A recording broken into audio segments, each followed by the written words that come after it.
one more thing, Michelle. What? Why you mad? Welcome to MsMojo, and today we're counting down our picks for the most notable drag race queens who absolutely slayed the comedy roast challenge and the ones who, well, got slayed by it. You didn't know them words to that lip sync. No. You let that happen. Number 30, Ivy Winters, Fail. Roast challenges demand confidence, sharp writing, and zero hesitation. Ivy Winters had just one of those three. During the season 5 RuPaul roast, she came in hot, taking a 2-in-1 jab at Santino and RuPaul, but the joke didn't land the way she had hoped. Having sex with Santino is a lot like Ru's music career. Awkward. You would know.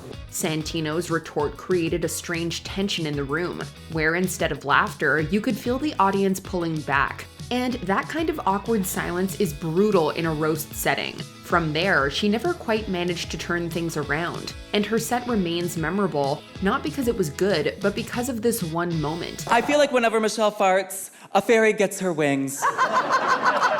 It created exactly the kind of awkwardness it was trying to joke about. RuPaul, with these long legs and feathers you like to wear, you're one step away from looking like Big Bird's grandmother. Number 29, Jewel Sparkles, Fail. Going into the season 17 Villains Roast, Jewel Sparkles already had a disadvantage most queens don't have to deal with. Her material had been deliberately stolen. Oh my god, she stole my jokes. Oh my god, she stole my jokes. Arrietty, furious about the fact that Jules had placed herself after her in the lineup, swiped her jokes as an act of petty revenge. Even accounting for that messy situation though, Jules' remaining set didn't exactly inspire confidence. Drag Race is a massive platform, but not as massive as Kandy Muse's back. The jokes that were left didn't land with any real punch, and her delivery struggled to compensate for the thin material. A great roast needs several funny jokes, and if your backup material is just as weak as what got stolen, then you'd simply have nowhere to recover. And that was the case for Jules. Speaking of mistress, I get it. The camera adds 10 pounds, but girl, you did walk in with the first 300. Well, that was my roast. Number 28, Kenya Pleaser, Fail. See, my time in this competition has been a lot like my dating history. Plenty of bottoming, while a black man tells me to beat the inner saboteur. Tasked with roasting and toasting the global glamazon Alyssa Edwards, Kenya Pleaser came to the stage with a lot of energy, but it was in the jokes department that things got quite shaky for the South Carolina queen. The judges have been on Discord's walk all season long. Discord's walk is so stiff and uncomfortable to look at, it reminds me of Ross Matthews. It does, truly. During the table read with Michelle Visage and guest judge Atsuko Okatsuka, it seemed like Kenya had enough good material to keep her at least safe. But it was a completely different story on the main stage. The punchlines were either too soft or missing entirely, leaving the judges and other queens unsure when to laugh. We're both from the South. We both love sweet tea. We do. We do, yes. And we both have back rolls. Bitch, we both share back rolls, honey. In a roast, confidence without strong writing can only carry you so far. Unfortunately, it carried Kenya straight into the bottom 2, and eventually, home. Number 27, Simone, Fail. Simone dominated much of her season. Her runways were consistently stunning, her charisma was undeniable, and she proved herself formidable in acting challenges throughout the competition. But the roast of congenial queens past exposed a real gap in her skill set. We have Miss Valentina. We gotta talk about that controversy. Oh, yes. You didn't know them words to that lip sync. No. You let that happen. Writing tight, structured comedy is a specific craft, and it's one that requires a very different muscle than performance instinct. In the roast, Simone's jokes landed with a thud more often than not. And you were a former electrical engineer. But then you somehow were so good at it, you engineered your ass onto this judging panel. You could see glimpses of her natural charm, but the jokes themselves didn't have the punch needed to carry the performance. For a queen who looked so untouchable in so many areas, it was a surprising stumble. Now, I told you that you remind me of the girls back home, and that's poor. But Heidi's here tonight, so you have one thing to know, that you are not destitute. Number 26, Arrietty, fail. Stealing jokes is a bold move. Stealing jokes and still bombing, that's a special kind of catastrophe. If you hate Kandy Muse, you are, or probably are, racist.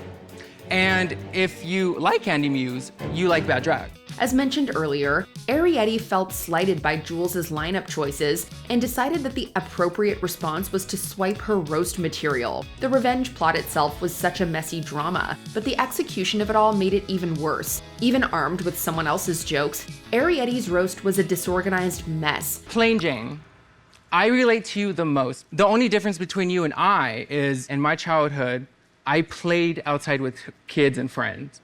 You grew up alone in the dark, sucking on batteries.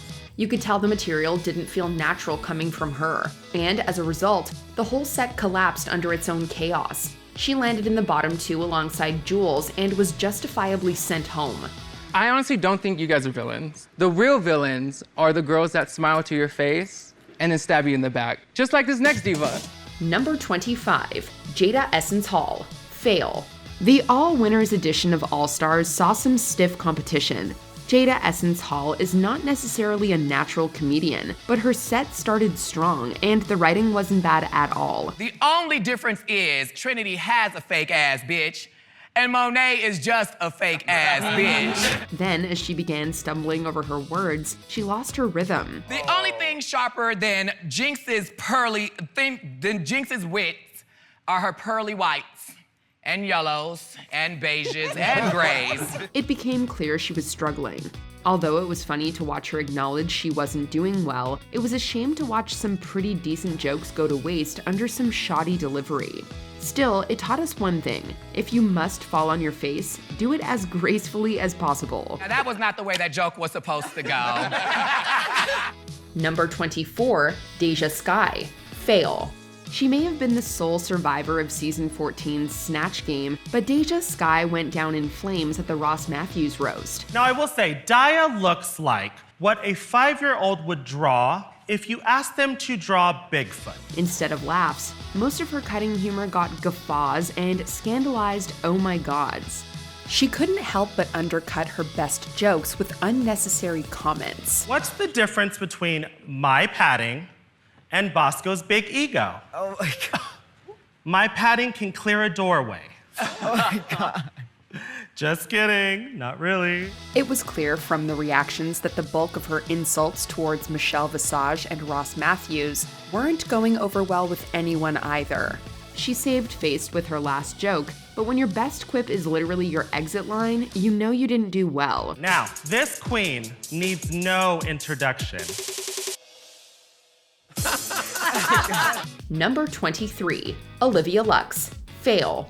Even though she landed one of the night's best jokes, Olivia Lux couldn't overcome a weak set and a cloying onstage persona while roasting previous Miss Congeniality winners. I didn't come here just to be Miss Congeniality. You see where that gets you? Olivia's smiley-faced, wide-eyed persona grew tired pretty fast. Indeed, her stumbling and breathy airhead routine didn't do too much to lift some subpar material either. Mama Ru is so old, her first drag name was in hieroglyphics. It could be that Olivia's just too nice for a roast. Yet some of her jabs would suggest she has the potential to get down and dirty with the best of them. Mama Ru is so old, she signed the Declaration of Independence as parent/guardian. Indeed, the shade was present. What was missing was the proper stage presence and an ability to truly land the jokes. Number 22, Naomi Smalls, fail. RuPaul's old friend, Lady Bunny, has been one of the show's favorite punching bags over the years. We are here to honor someone who had no problem offending literally everybody. So the All-Stars forecast was going to need more than simple old age jokes to make us laugh. Naomi Smalls, however, seemingly did not get the message. Her jokes were sweaty, to say the least. Could you imagine being born in a time with no Nintendo 64? She clearly wasn't comfortable doing stand-up, and her nervous laughter just highlighted the lack of positive crowd response after each punchline. Sadly, the funniest thing about Naomi's roast was Monet X Change's commentary, and that was because it pointed out the obvious. She says a joke and it's like, it's like, that makes it even worse. Number 21, Valentina, fail. Valentina has unleashed some great reads in the past, but she crashed and burned trying to roast legendary drag queen Lady Bunny. Rest in peace, Lady Bunny. Oh. Ru, this is a funeral, goddammit. What part of mourning don't you understand? It didn't help either that she took 30 seconds to set up her first punchline, only to offer an underwhelming visual gag. Oh gosh, I was running late and didn't have time to finish my goddamn eyes. That was the joke? Okay. Though Valentina's attempt at mocking her mask scandal was admirable, it was far too drawn out and simple. Her bizarrely sexual jokes focused too much on pushing the envelope rather than saying something witty. Given that the commentary about Valentina's stand-up was more entertaining than her actual material, this roast was painful to watch. Lady Bunny is such a Her sphincter ripped, and she's been using her dentureless gums ever since. Number 20, Trinity the Tuck, fail. For Michelle Visage's roast, Trinity the Tuck spiced up her comedy with a colorful ranch girl persona. Despite some snappy farm humor, however, many of her jokes were just far too lengthy. Michelle, every time I walk the runway, you have this pungent look on your face, kind of like you got a I reckon they have some laxatives for that. Trinity's continuous stream of childish bathroom gags lacked depth too, which resulted in plenty of silent audience responses. And though they brought a side-splitting Caitlyn Jenner to the All-Stars Snatch game, the constant joke explanations at the roast of Lady Bunny hurt the set. Bunny does have that special kind of face. Doctors use a picture of her to solve Viagra users with erections lasting longer than 4 hours. Trinity's stiff execution was dreadful enough that she actually roasted herself in response as well. With this kind of poor writing, Trinity's roasts felt much longer than the short airtime they were given. However, Trinity more than redeemed herself in the All-Stars 7 roast. Is this the same Trinity from Snatch Game? Wish they would have solved that joke, bitch. Woo. Trinity should have just brought Caitlyn Jenner back to do this roast. Number 19, Roxxxy Andrews, fail. Alaska left everyone with a hard act to follow at RuPaul's roast, but Roxxxy Andrews still managed to read her as a discount Sharon Needles. Thank you, Alaska. A tired, boring, weird, second-rate version of your husband. Sadly, Roxy's nerves ruined the rest of her routine as she stumbled awkwardly through otherwise decent material. Even a quick jab at Ru's age sounded mean thanks to her dry inflection. You know, RuPaul, you'd love it for all of us to call you our mom.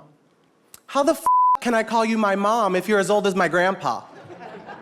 Roxxxy stopped so many times to insult Michelle that she deflated the impact of her wordplay too. Thankfully, she was cut off quickly though, as the editors were really emphasizing her mistakes through the audience. But Roxy's clunky performance was all the more agonizing since most of her good jokes couldn't survive her delivery.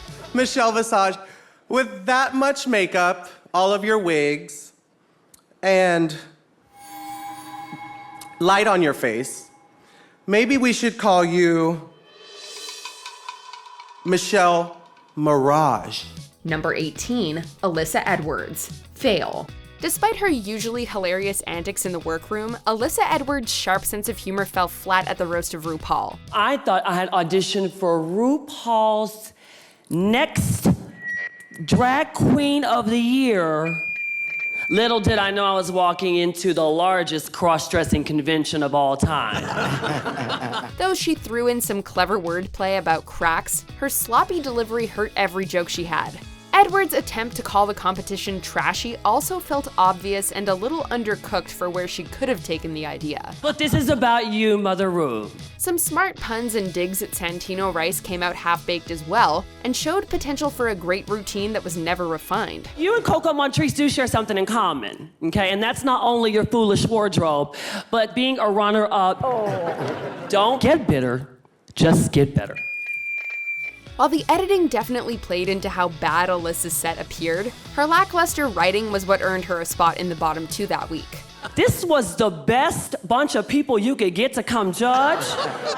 Can I get a gay man? Number 17, Alexis Michelle and Farah Moan. Fail.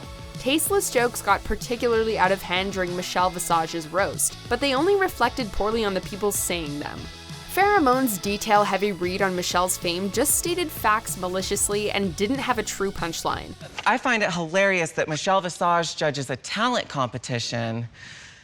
I don't know about you, but don't you actually have to have talent to do that?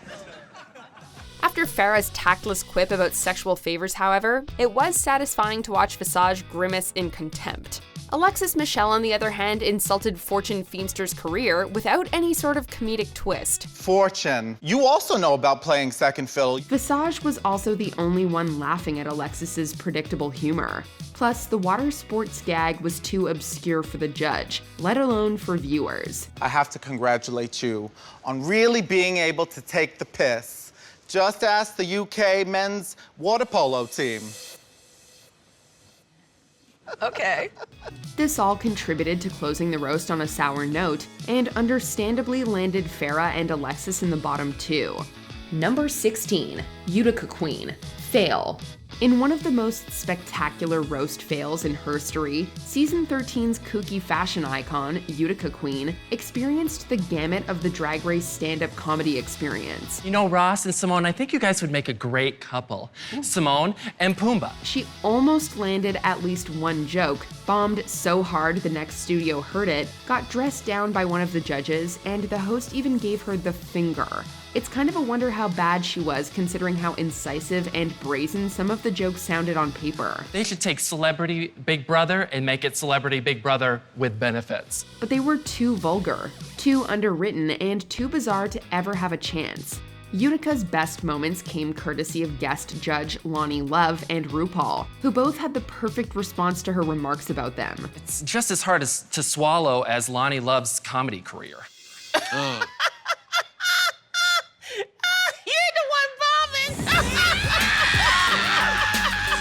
Number 15, Plastique Tiara. Win. It's gonna be hard to top Georges, but let's be honest here. Everyone has topped Georges. Plastique Tiara didn't reinvent the roast format, but she didn't need to. Her set largely stuck to the familiar structures, with clean setups and direct punchlines, and they were all executed with precision. And sometimes that's all it takes. You are so white that if you were a spice, you would be flour. Thank you for putting the T in LGBT. Trash. Plastique's jokes were straightforward, even predictable at times, yet they landed consistently because her delivery was confident and polished. There's something to be said for a queen who understands the assignment without overcomplicating it. It might not have been the most daring performance of the night, but it was one of the most reliable, and it helped Plastique clinch a top 2 spot at the end of the episode. Mama Ru is so old. When she was in science class, the only elements on the periodic table were earth, wind, and fire. Number 14, Darlene Mitchell. Win. Among the season 18 cast, most of the contestants probably expected Jane Don't to win the roast. Alyssa Edwards. Alyssa, you are the pride of Texas. Oh wait, I'm sorry, I read that wrong. Alyssa, your back is as wide as Texas. I'd love to make jokes about you losing crowns, but I don't want to bring up your teeth. While her set was solid, the real surprise of the night was Darlene Mitchell. Her routine got off to a rocky start, but things quickly turned around when she began pulling out props. These girls have been calling me a prop queen all season, and I just don't see it. Oh look, a burger. Now, props in a comedy set are a gamble. If one leans on them too heavily, they become a crutch, but used with precision, they can transform a good joke into a great moment. Darlene Mitchell clearly understood that distinction. Let's talk about the other big girl. And I'm talking about Alyssa Edwards. Ego. Ooh. What, too harsh? How about I say it with a clown nose? Each line she uttered was sharpened with a well-timed prop that elevated the jokes to hilarious heights. It was unhinged in the best way possible, and earned Darlene her first Maxi Challenge win. Ross, you just make me so horny. I could reach under the desk right now to get a top placement tonight. Banana! Number 13, Lydia B. Collins, win. Just like Darlene Mitchell, nobody on season 17 had Lydia B. Collins pegged as the queen to watch during the villains roast, but that's precisely what made her performance so thrilling. Lydia came out swinging with a joke targeting Mistress Isabel Brooks. Mistress, it is an honor to be here with you. I'm a really, really big fan, is what Mistress would say if she was dressed like an oscillating fan. Sure, it was a weight joke, but it was structured in such an unexpected way. Then she went somewhere few queens dare to go. She bluntly and unapologetically hit on RuPaul himself, right there on the main stage in front of everyone. Ru, hi. Now that Corey's gone, I am going to need another bald black man to fill that void. And you do like seeing me in the bottom anyway, so... There was a sense Lydia knew exactly how far she could push things, and then pushed just a little bit further. That balance between charm and audacity made her that night's biggest surprise. I've learned a lot about Boston drag as I've grown very close to Corey King, your sis. And I actually did bring a little piece of her with me.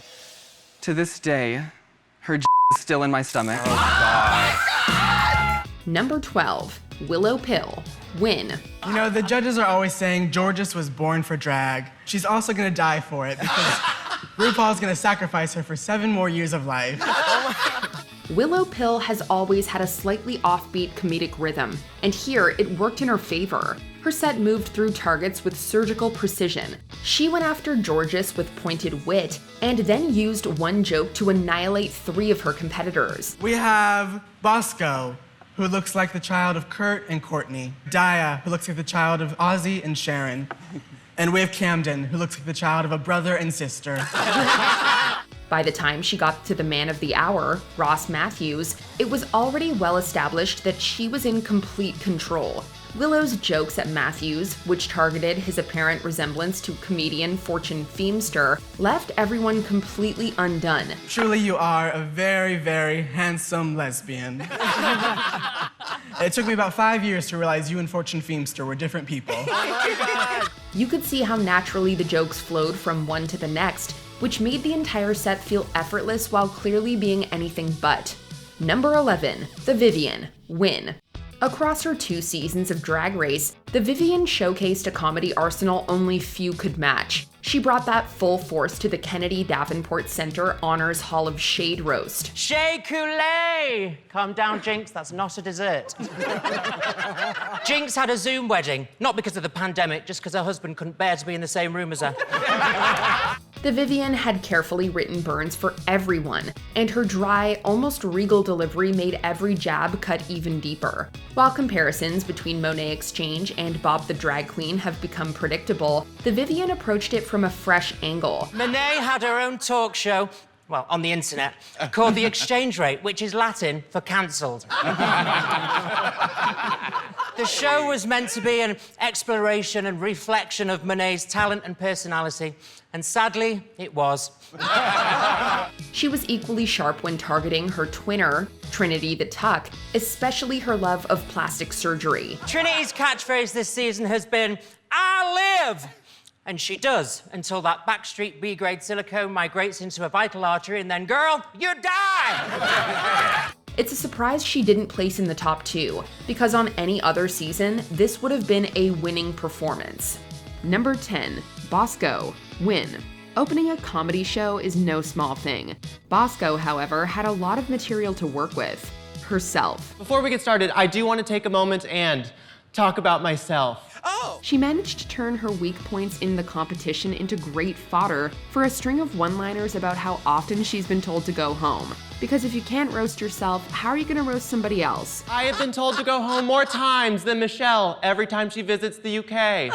But Bosco's ingenuity didn't stop there. She got off several great digs at her fellow contestants before turning on the judges. I'll show you versatility when Georges wins an acting challenge and passes a drug test. Even her RuPaul is so old line manages to be one of the most unique versions of that joke ever told on that stage. RuPaul, you are so old that when you say that you are verse, you mean you are both hunter and gatherer. Number 9, Jessica Wilde, win. There's something so naturally funny about Jessica Wilde. When it came time to do the Carson Kressley roast, she didn't make the same mistake as many queens before her. It's an honor for me to be here at this amazing Carson Kressley roast, because he already looked like a roasted chicken. Rather than just relying on her natural charisma and hoping for the best, she brought an incredible and surprising set of jokes. Adding in clever turns of phrase and that iconic Jessica delivery that only she can nail just made the whole thing that much funnier. Carson is a television host, actor, writer, producer, and this is the funniest one, a dancer. Taking aim at Carson Kressley's charisma, uniqueness, nerve, and alleged talent, she consistently made the room erupt with laughter. Jessica's punchlines were so unexpected, mostly because no one is quite like her. I never wash any of your stuff, but as soon as I get out of here, I'm still not washing it. Number 8, Kandy Muse, win. Kandy Muse's set may not have had the polish, but that's what's so great about her. No audience tonight. Michelle, don't that kind of remind you of your old concerts from back in the days, bitch? Just empty. Her jokes were great, and even the ones that were a little shaky were saved by her commitment to the bit. Using her amazingly husky voice to drive her punchlines home, Kandy was a natural on the stage. I don't know what's worse, your fashion on season 12. No, baby, ain't nothing worse than that. Guest judge Lonnie Love almost seemed apprehensive when the queen set her sights on her. How does being an extra on Soul Plane land you this big-ass gig on RuPaul's Drag Race? When they're laughing but also scared for their turn, that's when you know you're killing a roast. What really drove it home was Kandy's gestures. That wild coffin pose she struck on her last joke was instantly memeable. RuPaul's so old, I told her to act her own age, bitch. She died. Number 7, Jinkx Monsoon, win. Considering Jinkx Monsoon finally came alive as one of season 5's most gifted comedians, this RuPaul roast performance was almost like a victory lap. The queen scored right from the start, with a clever and crass pun. It's gonna be hard to top Coco. But look at her, who would wanna top Coco? That energy was maintained throughout the entire set, as Jinkx notably took aim at Michelle Visage and RuPaul in spectacular fashion. Ru, what I admire most about you is your ability to look at these tired queens and always find a compliment for them. You're so full of the toilet's jealous. Whip smart, confident, and concise, the routine was smart without sacrificing the vulgarity we've come to know and love. The star's comedic stylings haven't gotten any less impressive with time either. When Monsoon returned for the all-winners season, the zingers were still ultra hot. I am so honored to be honored here tonight at this imaginary event. Number 6, Alaska, win. For the first ever Drag Race roast, Alaska set the tone by comically insulting Leslie Jordan and Michelle Visage at the same time. And her endless riffs on RuPaul's age were wacky enough to have Ru herself screeching. Michelle Visage, you can take the girl out of New Jersey. From disasters to some graphic medical issues and more, she brought laughably great material on a topic that's usually overdone. In her critiques on RuPaul's career achievements, Alaska's snarky tone gave her comedy an edge many queens lacked. RuPaul is so old that the Hindenburg disaster nearly destroyed her bat mitzvah. This also allowed her to fire off particularly harsh words at Roxxxy Andrews while she was heading off the stage.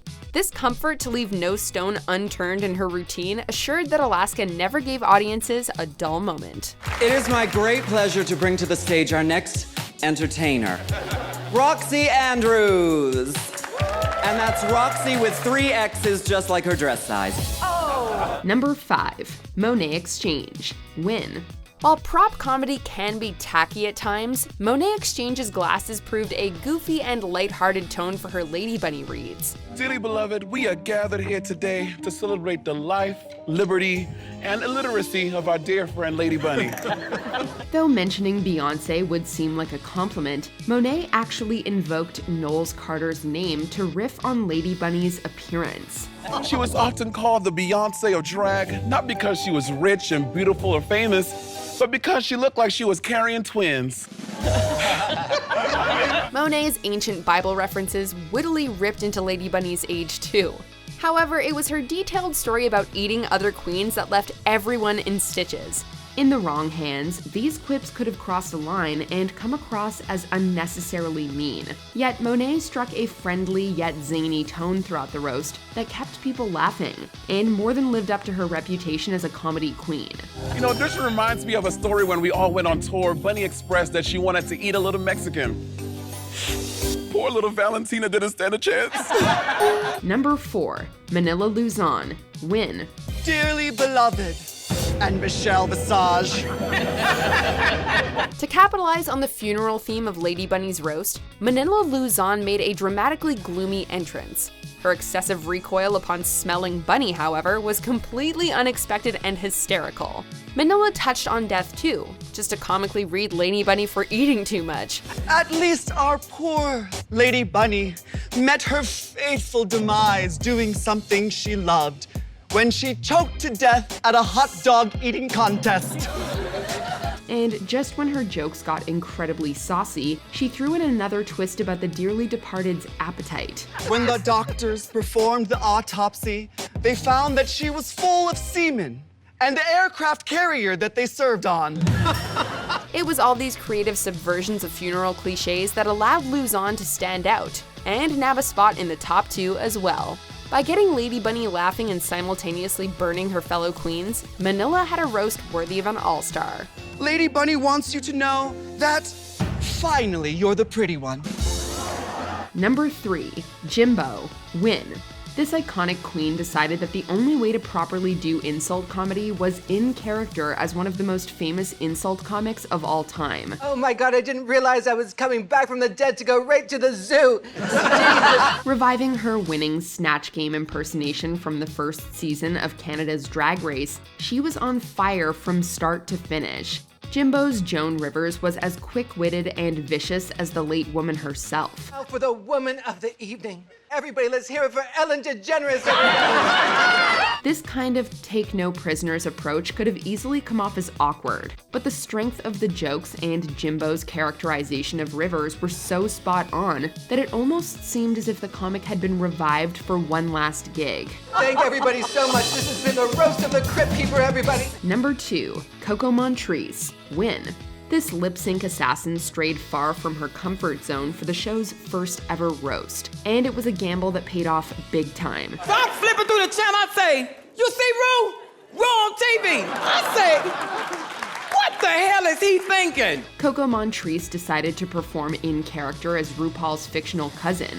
She found humor in those people who try to bring you back down to earth because they knew you before you were big. You know, at the beginning of the show, you come in the room, girl, hello, hello. Nothing was off limits when it came to Ru either, with Coco taking aim at the host's appearance and pants. Girl, you look like the Black Pee Wee Herman. Needless to say, RuPaul was gasping for air. It was a real turning point for Coco in the competition, earning her her first main challenge win of the season and a place among the best roasters in Drag Race herstory. Number 1, Peppermint, win.